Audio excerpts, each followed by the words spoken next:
Hey guys, Jinxed here, and today I want to show you all how to prepare for one of the most exciting events that you can take part of in PokeMMO. My team is about to have our 1-year anniversary, and to celebrate, we're doing Shiny Wars. Now you might be asking, what is Shiny Wars? So let's start there. Shiny Wars is a common, unofficial event that teams run, typically within themselves. Basically, the team gets split into teams, and then those teams compete to see which can catch the most shinies by the end of the allotted time. Not possible. That many teams is too unstable. Typically, they're 1 week. However, this can vary. For example, my team, Team Gold's 1-year anniversary Shiny War is coming up, so we decided to do a 10-day Shiny War. This seems fun now, but let me tell you, Shiny Wars gets intense, so 10 days is definitely going to be a challenge to keep up with. Now, it wouldn't be fair if we just counted up total shinies, because then everyone would just do 5 times Sword shinies, so we have a point system in place. Each Shiny War and team has their own point structure. For example, here are the amazing Team Mister and Team Pori's point systems for their last Shiny Wars. Also, here's a point system of a public sign-up Shiny War that was hosted by Hayo. He posted it on the forums for anybody to join regardless of their team. But the one that matters the most to me is this one here, Team Gold's point system. Obviously in this, 5 times Swords are the lowest points, and things like eggs, fossils, or alphas are significantly more valuable. So it's a good idea for your team to have people with a variety of goals, since the Horde shinies are more consistent but worth less, and the rare shinies are riskier but much more rewarding. In addition to the base points, there are often bonus point days for different kinds of hunts. This keeps it interesting as it incentivizes you to go out and change up your goals, since 7 to 10 days of non-stop Horde hunting or single encounters can get a little draining. At the end of it all, there are some prizes for those that perform the best. However, at the end of the day, the main purpose is to bring the team together for a major shiny hunting spree and grind until we can't grind anymore. So now that we know what Shiny Wars is, let's take a look at how we should prepare for it. Since you're on a limited time during the event, it's important to use your time in advance wisely, so you aren't wasting time during the war. The first thing you should do is make a shiny tier list to sort out your goals. Louis Official has made an incredible tier list that contains every huntable shiny in PokeMMO. You should start by going through and deciding which ones are high priority goals for you and which ones you don't care about. This will give you multiple goals, and that can help out in case you get burned out of one spot or a type of hunt, as changing up the location or type of shunt can definitely bring back your energy during the war. The last thing you want to be doing is spending your precious time during the war digging through a shiny list looking for something to hunt. If you're interested in checking out my own shiny tier list, check out the link in the top right corner or in the description to watch me rank every shiny in the game. Now that you know which shinies you want and which ones you'll skip, the next step is to sort them into types of hunt. There are 2 major reasons this is a valuable thing to do. First, if you're going for a single encounter but get tired of doing singles, it might help to swap over to a few 5 times Horde or fishing encounters or something different for a little bit. The second reason is for those bonus days. If you like 2 different shinies equally, and one's a 3 times Horde and one's a fishing encounter, it makes the most sense to do the type of hunt that suits the bonus for that day.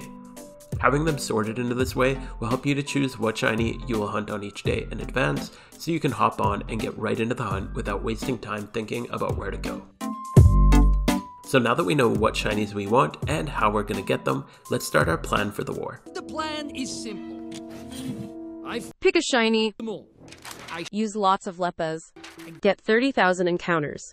Go dry all war. Basically, there's 3 approaches you can take during the war. One is to just go with the flow of how you're feeling each day. Pick a shiny you want that day and get at it. The second is to plan around the bonuses. So if day 1 is Horde day, make sure to pay attention to your 5 times Horde list and get after those. Then if the next day is single encounter day, make sure you're ready with a single encounter hunt that you want. From there, just plan out which ones you want to hunt on each day, and you're set. The last way is to go all in on one shunt, typically a rare shunt, which requires a bit more prep, especially if it's like an egg hunt, and I'll discuss that a little bit more later on. The next thing to get figured out is a budget for Shiny Wars. Based on your goals, you'll need to figure out how much money you need for the war. Don't feel like you need any money to participate in a Shiny War, since there are plenty of amazing free Horde hunting spots available in the game. If you're a newer player and just want to get involved in your team Shiny War, but don't have too much money, just pick out some free shunts and do 5x hordes near the PC for the whole war. Here are some awesome examples of free 5x horde hunts that are nearby PCs. You can do them without Leppas. All you need is a sweet scent Pokemon and a catching Pokemon, and you can do them. Thank you to my Discord community and some people from my team for helping me put these awesome ones together. There are some important things to consider buying in preparation for the wars, if you do have some capital. The first thing to prioritize is donator status. This just gives you a flat 10% shiny rate boost, taking you from 1 in 30,000 to 1 in 27,000.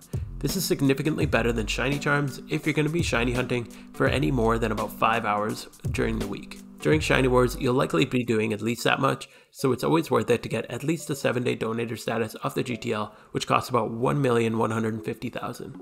The next thing you can do to boost your odds and help out your team is to buy some shiny charms. These give an additional 10% increase to your shiny rate if you're the one who used it, making it about 1 in 24,000 when used in combination with donator status. With these, you can also give a 5% boost to your teammates, so you can take turns linking them to each other. Just note that if 2 people pop them in the same link, you don't get a 10% and a 5%, you only get 1 shiny charm boost at a time. The nice thing is that since they last 1 hour and can be linked between 4 people, usually you can get in a sort of rotation, and you only really need to be using 1 for every 4 hours of shiny hunting. Consider how much you plan on shiny hunting and budget an appropriate amount of charms based on this. For example, if you plan on shunting for 4 hours per day, make sure you have at least 1 shiny charm for each day. If everybody on your team does this, then you should have enough charms on your team to be on a charm for the full 4 hours. Now that our odds are the best that they can be with donator status and shiny charms, there are a few other things to consider budgeting for. If you plan on doing a 5x or 3x horde hunt that is away from a PC, you'll need some Leppas. It's best to buy these before the war starts, so that you don't end up wasting your time searching for a seller while that precious Shiny War timer ticks away. A ticket!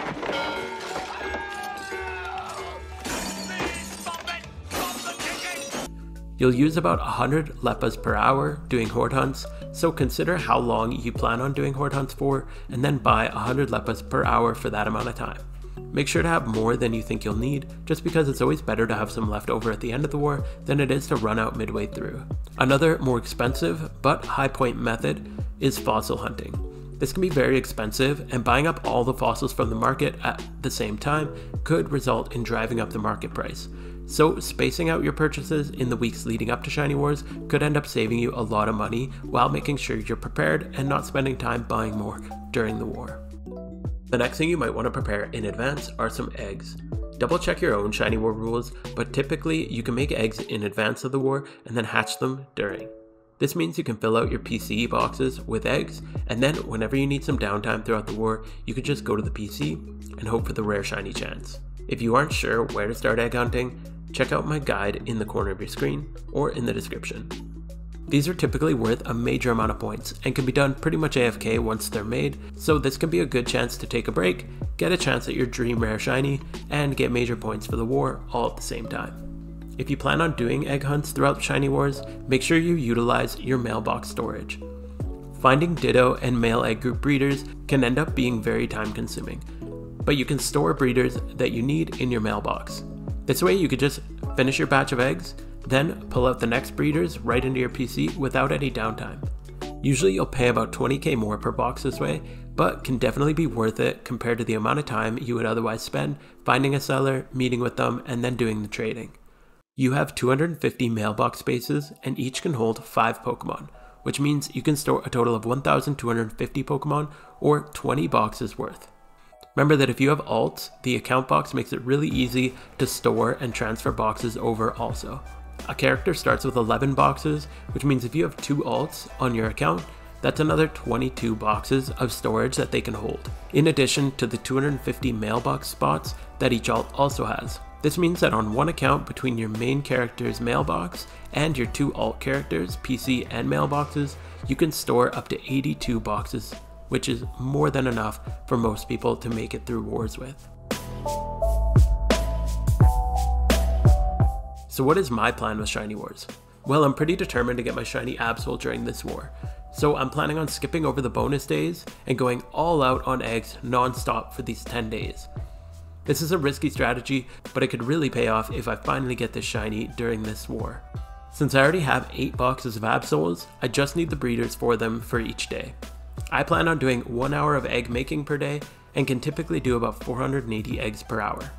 This means I'll need 4 Ditto boxes and 4 male field breeder boxes per day for 10 days. Since I can't store these all on my PC, I'm buying them mailed at 240 to 260k each for the Ditto boxes and the field breeder boxes at about 80k per box. To get 40 of each is going to cost me about 13 million Pokeyen.